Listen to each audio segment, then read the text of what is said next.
Hi, I'm Emily, and I've dedicated my whole life to figure out the lore of Fnaf. And before you go and say, no you haven't, I've been here since we still called him Vincent. And Tony Nightcry made the original series, so don't tell me anything about me not dedicating my life to this. No, but in all seriousness, I've spent my life since 3rd grade pretty much going, okay, but Fnaf? And so, here we are. Before we begin this, I would like to clarify that this is non-canon. So, this is mostly my personal theories of what's going on within the Fnaf timeline. And I do plan on, hopefully, making another video just on the books, but who knows. So, feel free to disagree with anything I say in this video, but just know it's my opinion, and that's it. And yes, I've seen game theory. I'm a big fan of Matthew Pathew, or whatever you may call him. I'm excited to see if he actually stays with retirement or just keeps on going on side quests. Yay. But I haven't watched most of the FNAF videos in recent times, about the last 10 or 20. I've been busy. So if you think I stole some of these theories from MatPat, I probably did. But that's the great thing about theories. They can be shared and proven wrong and right. To start off this, we're gonna have to go into some backstory of what happens before the games. Mind you, I'm implying that mini games are kind of either in between games or not the technical game, so some of it will have happened in games, but it's they're mini games, who cares? No. Our story starts with William Afton and Henry Emily. William runs the more easy to manage but not very good business practices of Fazbear Entertainment, while Henry owns the mediocre Melodies. Most likely they're not called that in universe, but for simplicity's sake, we're going to be calling them that. I'm going to use that word a lot in this video, simplicity's sake. God, Emily, think of something better. But Henry has good business practices, but his animatronics aren't as, memorable as Fazbear's. But Fazbear ends up going bankrupt, and Henry, he's a nice guy, so he's like, hey, William, how about we sign on as partners? And William's like, okay, and they do it. They end up ditching the mediocres and start working together. Now, William only made 2 animatronics, being Spring Bonnie and Fredbear, with Chica being taken from Henry, and I don't have an answer for where Foxy came from, but we'll get into more of those 2 later in this video. Yay. If you couldn't tell, I'm drawing comparisons from the real-life Chuck E. Cheese and Showbiz Pizza deals, and if you're unaware, pretty much Showbiz Pizza bought Chuck E. Cheese because when Chuck E. Cheese went bankrupt, but they decided, yo, Chuck E. Cheese? That's more marketable. Let's get rid of these ugly-ass bears and mouses. I'm like, oh, not my babies. I've never been to a Showbiz Pizza, so I don't know why I'm saying that, but... Now to touch on the families. This is a lot of speculation, like I said. Afton has 3 kids. Michael, the oldest, Elizabeth, the middle, and crying child, who, for the sake of convenience, we will be calling Evan. We also have his wife, who we'll call B because of the whole Ballora theory. Okay. Then we have the Emilys. Oh my god, that's my name! Which comprise of just Henry and Charlotte. Not sure where the baby mama is.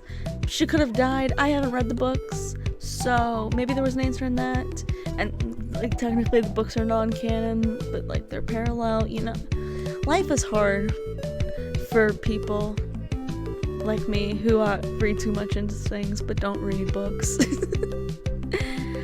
Now this is where we're gonna get a little bit iffy. As we know, B has never been shown, so how do we know she's even real? Well, when a mommy and a daddy love each other very much, and you get my point. But where is she? Dead? Not sure by what, but it's what finally starts the spark of William's killing spree for the rest of his life. Her death takes a tremendous toll on him, and in in typical fashion, he does something crazy. He creates Ballora after his wife. Whether she's actually possessing Ballora is unknown, but would have been the perfect time for William to learn about Remnant.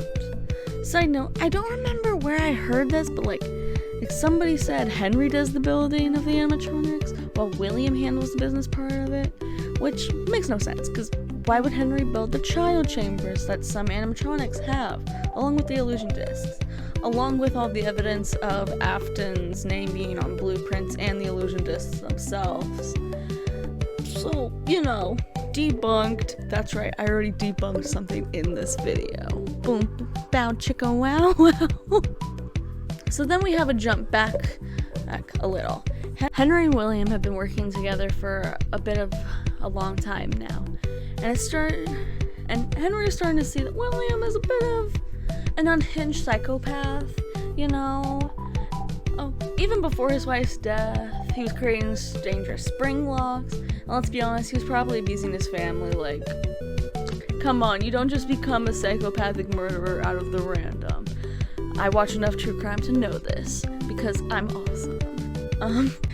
He ends up making the security puppet just as a safety net. Then when B dies, Henry, the caring guy he is, says, "Hey William, how about you take some time off to recoup? I'll take the kids for a week or two, and I'll even let you borrow my purple car." You see where I'm going with this? That's right. These follow the events of Take the Cake to the Children, Security Puppet, and Midnight Motorist. And another side note, as there's a lot in here, in the cake mini game, it spells save him, but not her.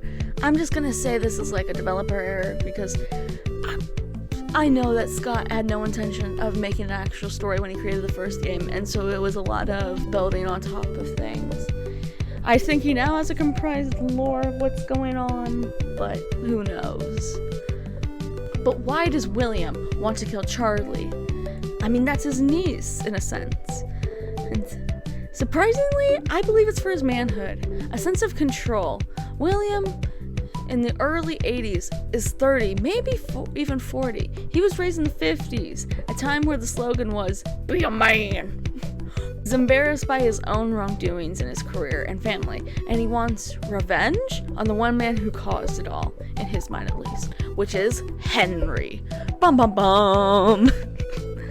Now, a little bit after Henry gets his car back, his kid is dead, and he is highly suspected to be William, but he has no clue where he is at the time. All he knows is that Afton kids need to stay far, far away from Fazbear's family diner. And really any Fazbear place, which is why Henry is mad that Evan snuck out. The only thing that is somewhat unanswered is Junior's. Personally, I guess Junior's could be a bar that both Henry and William are banned from because William did something stupid and Henry was trying to stop him. Or my other theory, which we'll get into at the end of the video. We're having fun on this channel. We're not here to be in chronological order. We're here to make sure that everything gets said the weirdest way possible. Henry, of course, has to return the Afton kids because he's got no evidence of anything, and he takes a step back from the company, as you do. So, that is the end of the backstory. That's right, we haven't even gotten into the games yet, technically, mini games, though. So, yeah. Okay, so we will be talking about the games within how I believe they're in chronological order, so it would go game to game of us talking about what happens in that game to tie it to the overarching narrative. So, we start with Fnaf 4. During the course of the fourth game, we have the lovely mini games where we see Mike is a brother, and we see this wonderful scene.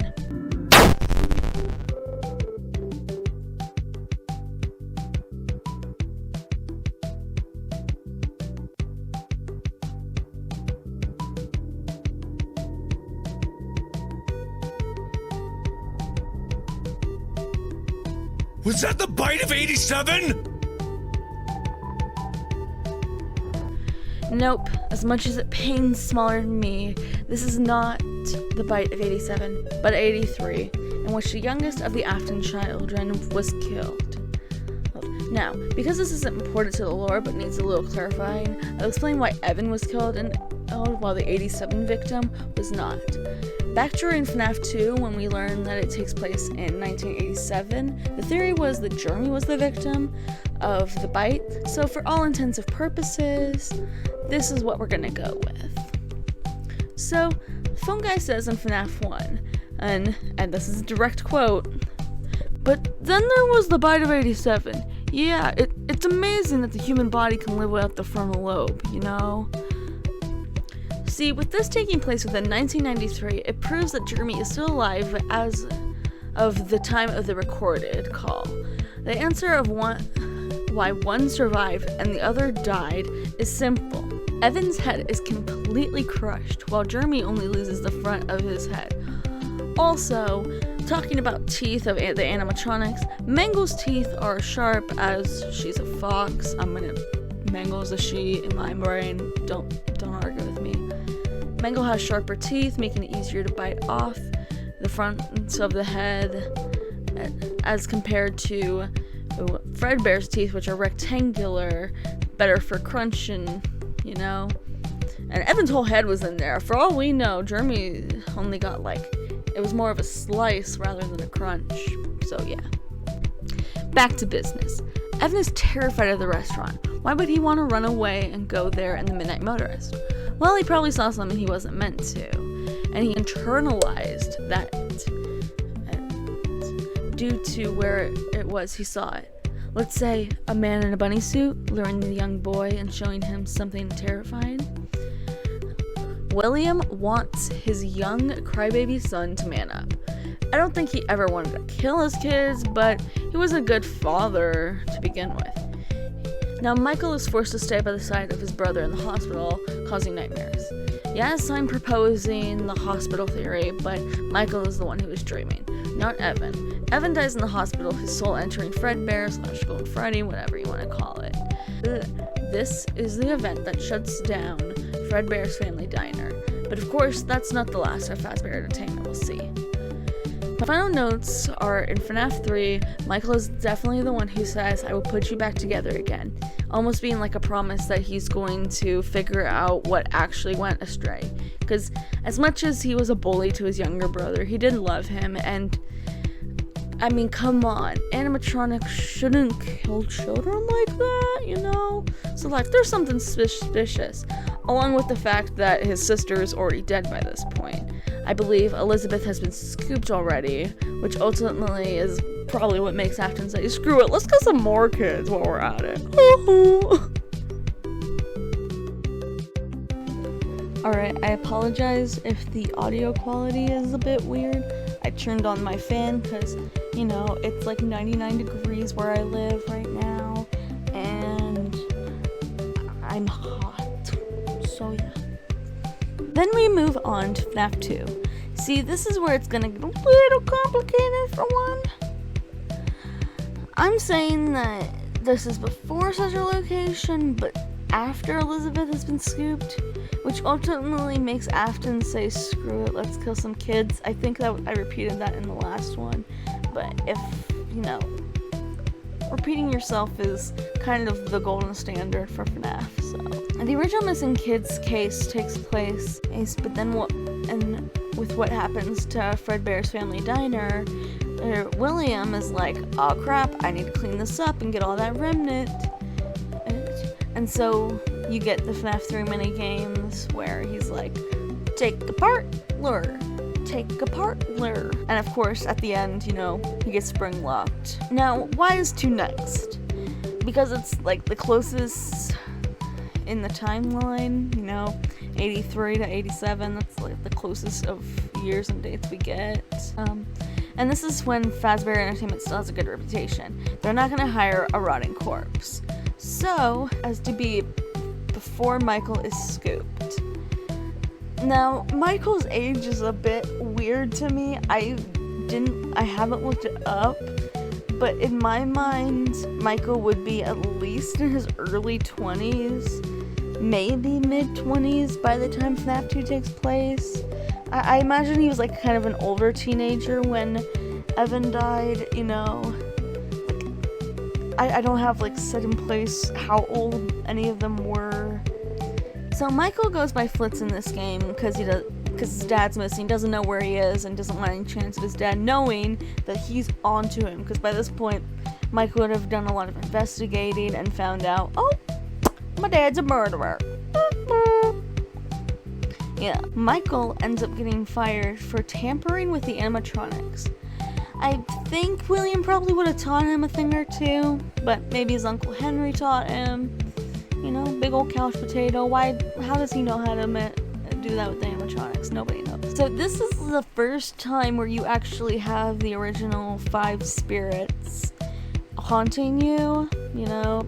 And I don't know if it's like exactly confirmed who's who in it, but with the dead children, I'm gonna say Gabriel's Freddy, Jeremy is Bonnie, Susie is Chica, I mean that one's confirmed, Fritz, which I don't know, I think that's pretty funny too if Michael's going by Fritz and Foxy happens to be Fritz, and Cassidy is one half of Golden Freddy in Withering, you know, and Cassidy's anger builds up influence with the other spirits and the toy animatronics. So by this point, Charlotte is dead, the 5 missing kids are dead, and William is locked behind the storage room. Yay, murder. Now, I imagine the spirits want to get revenge, but Cassidy is like the one who's like, let's do it. And they're like, okay. But Evan, he's docile. He's like, nah, I'm good. He's just crying. Michael sabotages the restaurant, making it less likely anyone will find his father right in the back rooms. I don't think Michael actually knows his father's back there, but I'm just saying this is why Afton most likely wasn't found sooner, because Michael soon after sabotages the restaurant to the point that they're just like, close it down. And the withered animatronics, and they're the ones that Afton took apart. I don't think I made that pretty clear, but they end up getting repurposed into being in the ones you see in Fnaf 1, and I don't know how nobody found the dead bodies of the children. I mean, they never really confirmed that the dead bodies were in those ones, but their souls are attached to them no matter what. Now we move on to FNAF Sister Location, which is actually an easy one. See, William made these machines to be killers and entertainers second. Only one spirit really resides within Sister Location. She's pulling all the strings. It's Elizabeth, duh. Though if the Ballora is William's wife theory is real, then she's also there. Ultimately, the animatronics come together with the influence of Elizabeth, but, you know, they gain sentience too, I think, to create Ennard, and they use the scooper to kill Michael. Michael ends up throwing up them into the world, and he is now a walking corpse. Same as his father. In between all the games, Baby splits from Ennard, and they become 2 separate entities, Scrap Baby and Molten Freddy, but they're not important right now. I can't really say when they split up, like what game, what in between. They just split up at some point in time. They caused chaos. Probably we're looking for a new human vessel. Now we're on to FNAF 1. Michael gets hired at the first game's location, where he now resembles his father, and the spirits don't like that. And with Charlotte not there to fight against Cassidy, they end up killing Phone Guy, aka Henry Emily. Bum bum bum. I say they might have killed him. I believe that at this point in time, the Remnant is kind of rubbed off on Henry as well. They kill him, but he's still alive. And this is when Henry would discover Remnant and try to research it further. Mind you, he still works for the establishment, of course, but he's still taking a back seat to it all. Now, something I haven't said was that even before the whole spring block of William, he was already a walking corpse. I feel like he was doing experiments on himself and children mostly. He's experimenting with Remnant. But, Remnant turns you purple. Remnant. It'll do that to you. So, Michael gets the place shut down, and no one wants to touch the IP right now. So the animatronics are sent back to the second location, and the second game's location, to rot for a few more years. I think they're just using it as a storage space at this point, It's a big facility, and Henry probably made sure of some of this stuff getting put in certain locations. I don't think Henry knows where William's dead body is, but I think he knows that, William's somewhere dead. Now, this segment was pretty short, and I don't have much more to say about the game, but I feel this is the best place in the video to ask the question, where the hell did Foxy and Chica come from? So, let's go into that random tangent. Many FNAF veterans will recall the paper plates found within the second game depicting Freddy, Bonnie, and... What's this? What is this clown-looking thing? Where's Chica? There's no Chica. Where is she? Where did Chica come from? And where did she go? Easy answer would be that she was added later, replacing that thing. But why? One guess is William's original restaurant had 3 animatronics, that being Spring Bonnie, Fredbear, and the Clown. Then upon merging with the companies, they got rid of the Clown and were trying to design its replacement. Which could have led into the sister locations. Circus Baby. Circus Baby could have been the Clown, who knows. But why was the Clown taken away? Was it too scary? I mean, this is one of William's first human-like animatronics. And it was probably very uncanny. I don't blame those kids for their fear. Look at what Martin Walls made for a clown animatronic. So, it seems the Clown had at least one fan. Or, it could be Balloon Boy. I don't know. There's also the mediocre melodies theory that I mentioned before, where Chica was a part of the group before Fazbear. The only flaw is Happy Frog is the only girl in the group now, and it works much better with the mirroring of the 5 souls that linger. Pretty much what I'm saying is William like, well, fine, if I have to add a different character and you're making me get rid of my yellow characters, I'm gonna take your yellow character. Which is Chica, I'm funny, haha. Now, Foxy, every elementary school girl crush. Trust me, I was weird. It could have been that they needed a villain and chose one of the most stereotypically bad animals, which hurts my fox-loving heart. But why would they need a villain? Or maybe testing different models and shapes of their tech. Honestly, I don't know. But just when I thought I was done with the Paper Pals, I saw 3 more that appear in Pizza Sim. One being our clown friend, but it is different from the one before, not only design-wise, but also because of something we will touch on in the next segment. The other 2 are one depicting what looks like Mr. Hippo, and the last one. What the hell? Who is this? Who is this? Like the flower kind of reminds me of Baby's chest fan. Why, Scott? Why have you done this to us? So, yeah, now there's more words for the FNAF 1 segment. You're welcome. I'm definitely not panning out the video. I don't even know why I would be panning out the video. I'm not getting paid anything.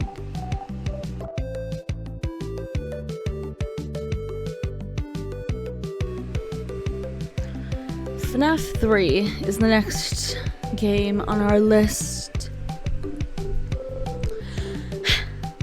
Our main man, Michael, has been chillin', thinking he's fixed everything, and his dad is dead, probably. Michael has probably been searching for his sister and a way to free the other spirits. I also want to think he's gotten in contact with Henry in some way to let him know what happened to Charlie's soul, because at this point he's done enough research to be like, oh. Then, boom! He sees a job in the newspaper for Fazbear Frights, and he's like, here we go again. Because it happens to be located in Fnaf 2's location. He goes to work and finds out his father's been spring locked. That's fun. The happiest day is Charlie finally being able to free the other spirits, minus Cassidy and herself. Michael wants to end this once and for all, and burns down the place, hoping to kill his father and ultimately failing, but he didn't know that at the time. The phantoms probably aren't real, probably just Michael's mental state, plus bad work environment, and the spirits just being in a silly, goofy mood, you know how it is.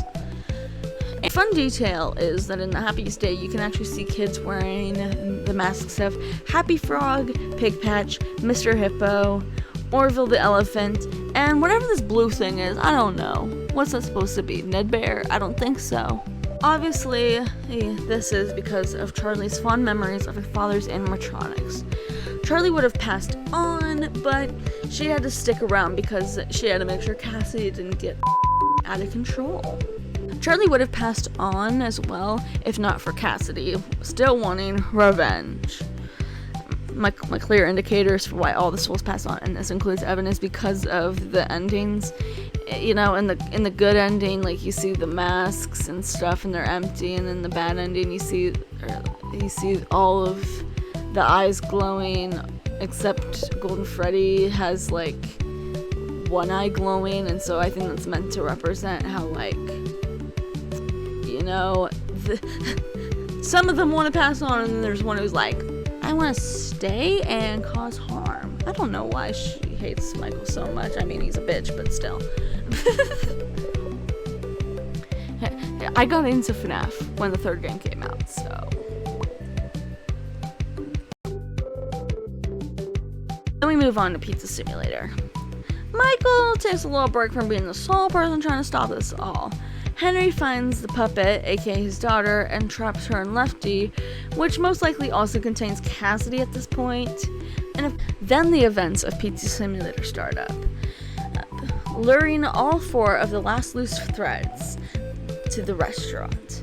Scrap Baby, Peanut Trap, yes, I put that in my script, Scrap Trap, Molten Freddy, and Lefty. This, of course, is a whole trap built by Henry that Michael may have been in on, or may have just been there to sabotage it before realizing Henry set it all up. You get the following speech in which Michael, Charlie, and Elizabeth are set free. Cassidy connects herself to William, and Molten Freddy is believed to be dead. Kinda. So William is in a coma. Yes, this is going into the whole book thing where, like, that random guy was in a fire and was in a coma, that's fun. But that's for the next game, So if you don't like that, skip over the next game segment, because that's pretty much what it is,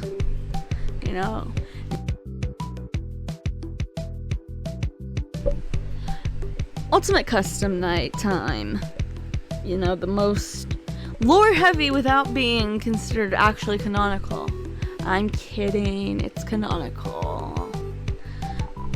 Let's ignore the hippo in the room telling us that this is just pointless, and doing anything in this nature is stupid.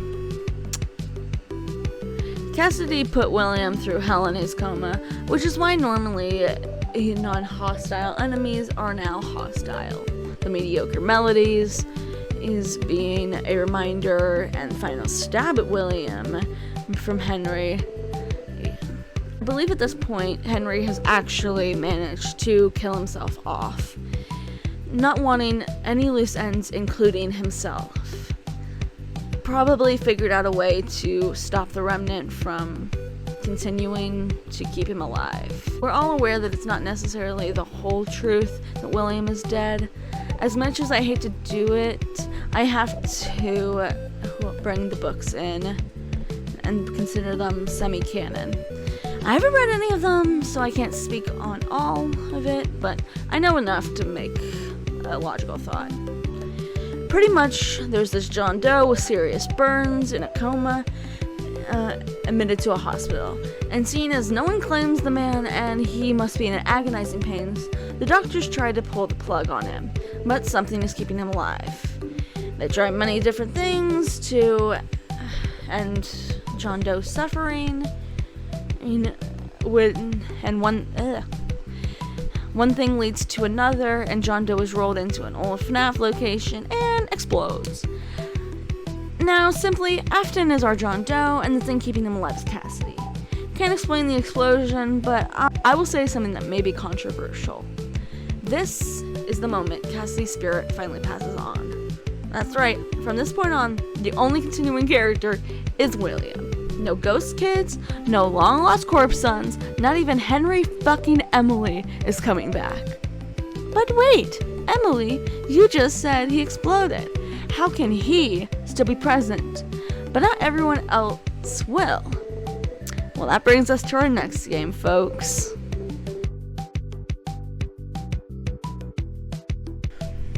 Fnaf AR and Help Wanted.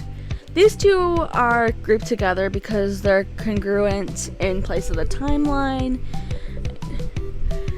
but I have to explain a little bit. Fnaf AR is in the Fnaf universe the same as it is in our universe. It is a mobile game that reskins Fnaf properties or Freddy Fazbear's properties. And giving them different life and stuff. I never got to play AR. I'm so sad about that. It's also established in Help Wanted that that's also supposed to be a game within universe that got corrupted by a team, by both being developed by a cover-up team trying to be like, what? Those murders never happened. That's just the Mandela effect telling you they did because of the wonderful games we made. The Fnaf AR wouldn't be really important or even mentionable if it weren't for the fact of the secret emails between Vanessa and Linus? I don't know how to pronounce it. In these emails, it talks about how Vanessa keeps setting off alerts in the search system. Vanessa is helping develop Help Wanted and playtest it. This ultimately leads to Glitch Trap taking over her body and the two entities inside of her fighting for dominance, such as searching help, being Vanessa, or how to induce compliance in a human subject, being Glitch Trap, William, whatever you want to call him by this point. I don't think it is ever explained how Afton managed to sync his consciousness into a digital format. Probably Remnant and that junk or like a floppy disk, you know? The ultimate soul taker of the 80s and 90s.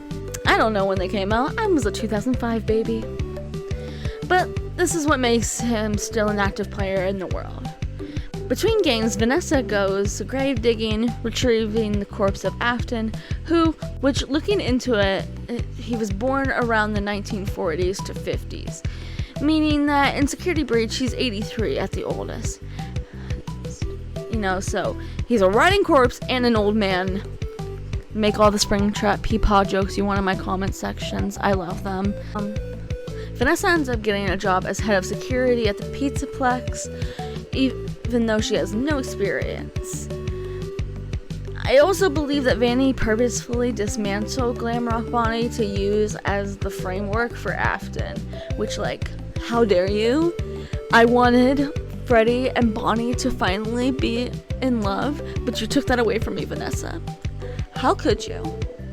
How could you?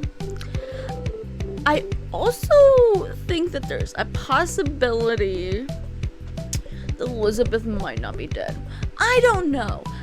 I don't know. You know, that's me stepping like a little bit over the line of possibility. But there's a chance that she could be like the highest up and like she knows what's going on and she loves her father still. So she's trying to help him in the only way she can think of. You know, we know she'd be like younger than 83 at this point in time. So it's not unreasonable. Just I don't know how. Remnant. I was about to ask. I don't know how she would be able to like be a processed human being at this point, but Remnant, she probably scooped somebody who had no abilities in Remnant and is using their body as her own meat sack, like her father and her past self. No. But that's a little stepping over the line, okay?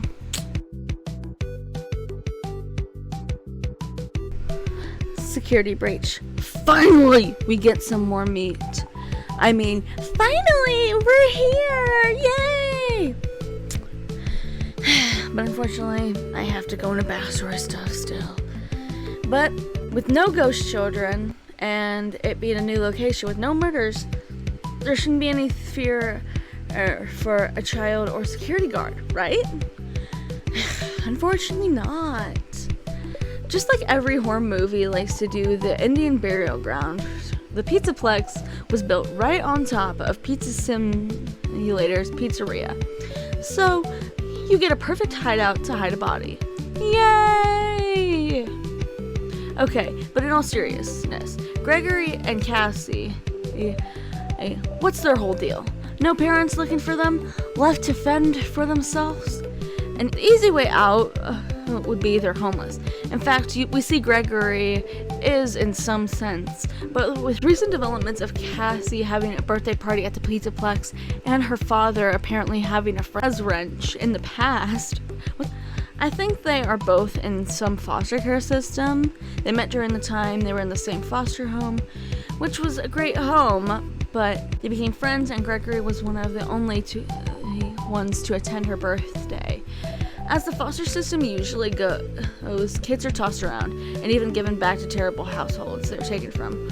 One of them most likely happened to Gregory, and he runs off. Away to the Pizzaplex, starting the events of the first game. Starting the events of Security Breach. Also, I believe they may have been manipulating Roxy's eyes, Monty's claws, and Chica's voice box, and those objects are directly what corrupts their systems to be aggressive. These are more likely manipulated by Vanny. Vanessa and Vanny are the same person, but split personality. There is this ending, which doesn't make any sense, so it's non-canon like most of the endings. See, Ruin tells us Princess Quest ending is the canon ending, but I think there are two. Hear me out. Princess Quest and the Burn Trap ending both happen. Gregory frees Vanessa from Glitchtrap's spell. Good, but the plan for William's revival has already been activated. You must stop him, and once and for all. Once again, we try to use fire to kill him, and Editor Emily, hi, yes you. How many times have we tried to burn him now? Thank you. Fortunately, this does finally put him out. For now, at least. Who knows? So Gregory leaves the Plex with Vanessa and Freddy. Maybe Vanessa adopts Gregory and they become an odd little family. This is the end of our story. Finally, a happy ending. Or is it?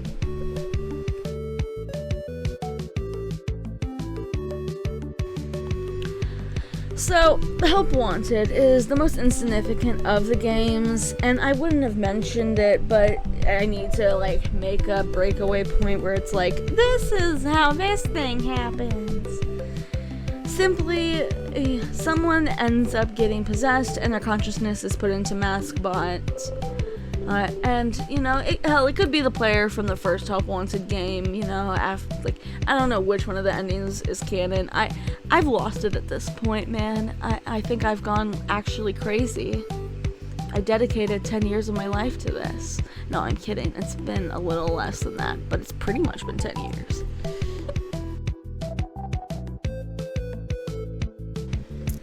Ruin, the final game in our timeline.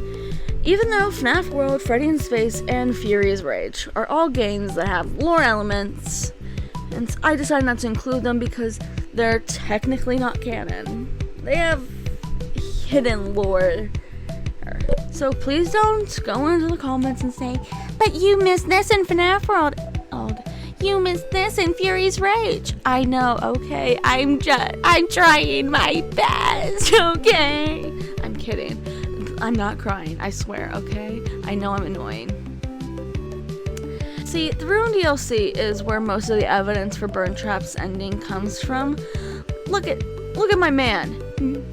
And Music Man and Monty definitely was in the oven for way too long.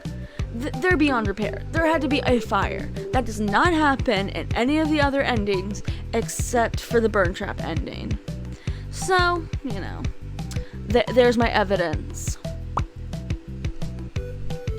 Honestly, there's not much lore to cover in Ruin, and I think Cassie's name is supposed to be a troll towards characters like, oh, is that Cassidy? And I'm not even sure if her name is Cassie. It could be Cassidy. I've been pronouncing it wrong this whole time and wrote it wrong in my script. Who knows?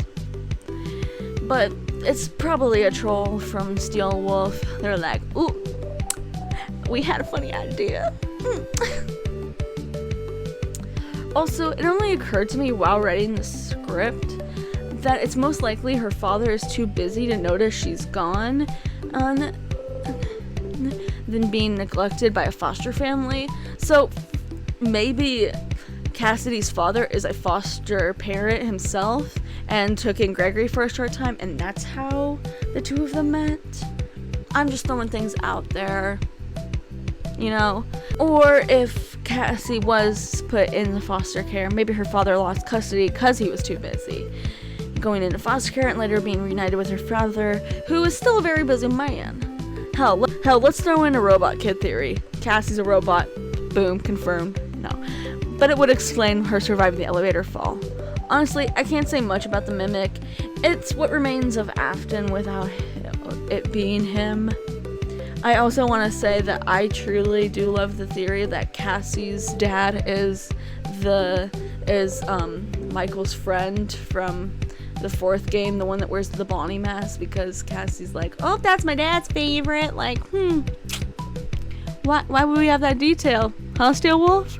Are you just trying to give us little details for us to theorize on? I see you. To see that we have a new main antagonist. Peepaw Springtrap is ready for retirement. Rise now, sweet prince.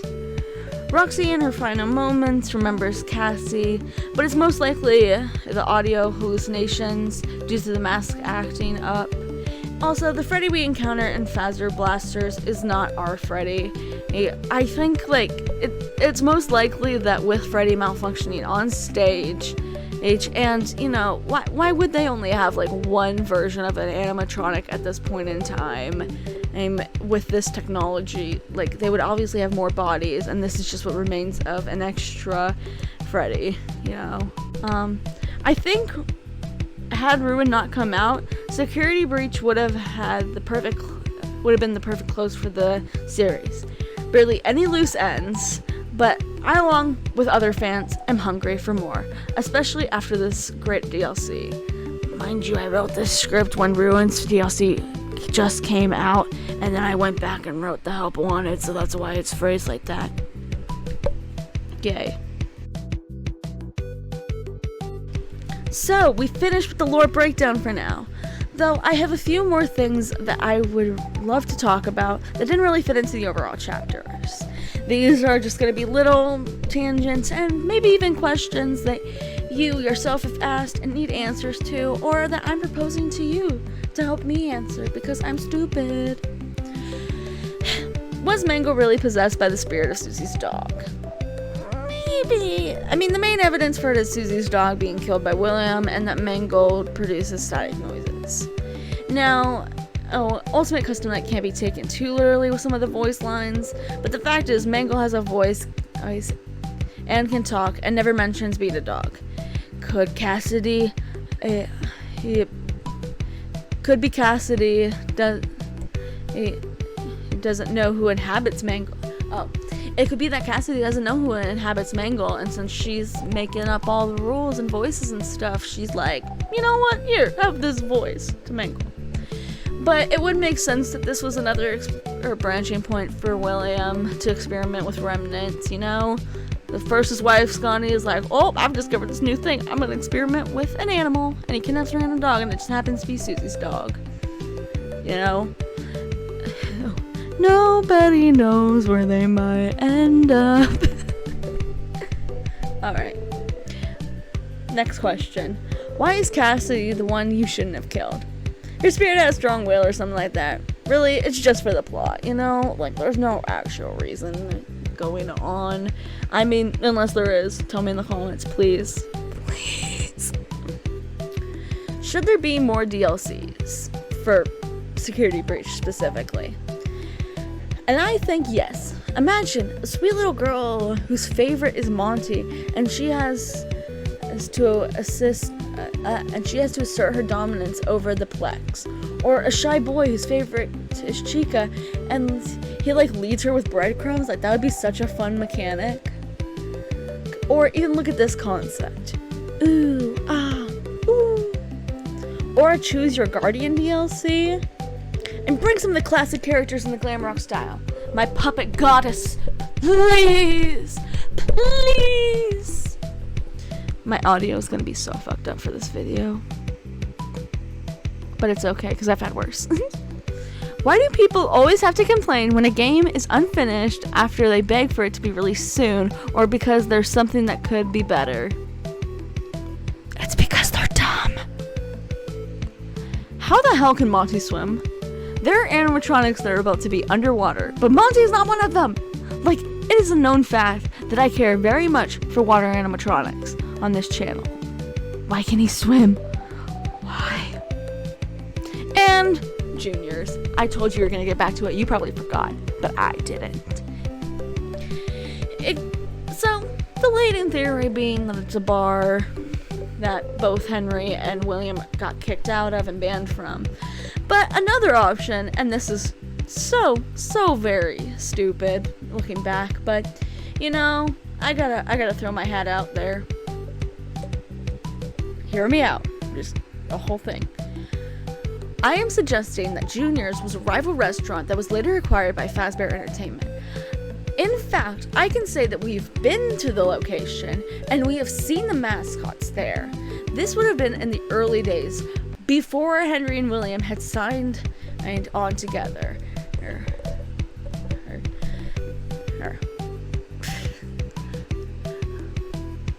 The room you meet the Mimic in has 3 mascot costumes.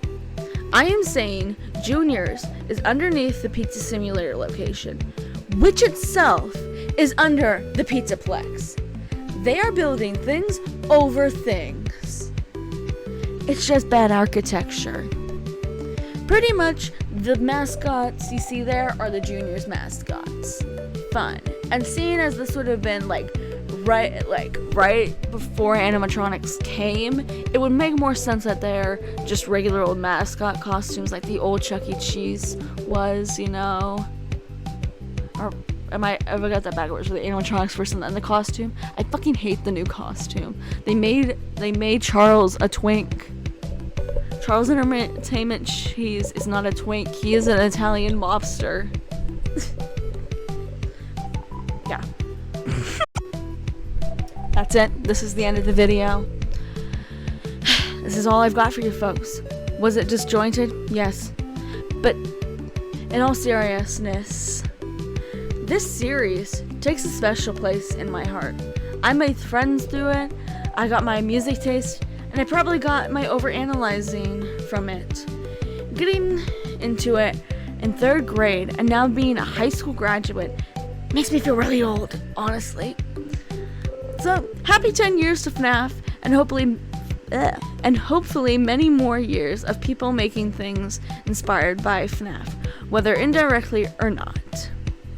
That's my video, folks. Go check out my other stuff. Subscribe, like, comment. I don't know. I'm not a big time YouTuber.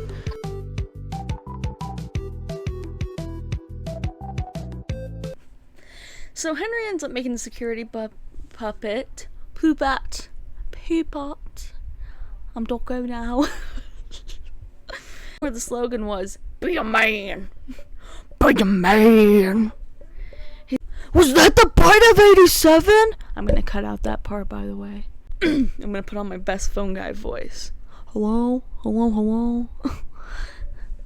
And then I have this evidence video, so,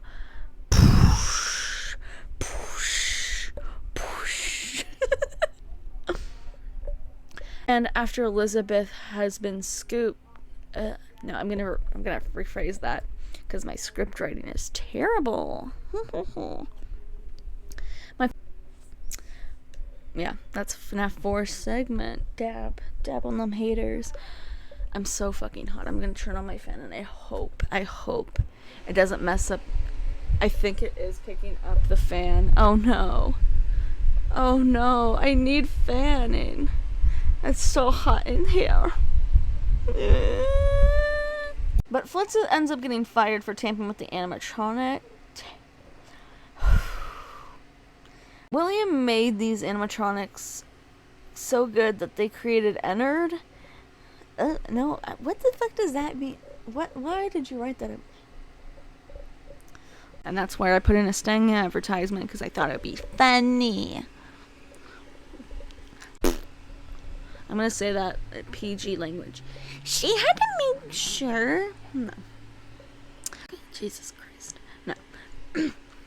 On to Pizza Simulator. Wee. No.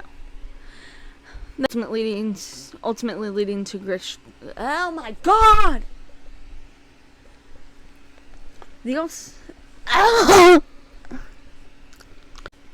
But that brings us to security breach. I'm gonna cut that part out. Recent developments of Cassie having a birthday party at the Pizza Rex. Oh my God. With a Faz wrench in the past. What's a French wrench? I don't know. Bow chicka wow wow. Y'all ever chew on wax? Okay, back to actual ruin. Oh my God, my mic. Something will stick eventually. My dick. No. Let's throw in a Rocket Kid theory. Or maybe not a Rocket Kid. Why the fuck did I say robot? Rocket. Peekaboo.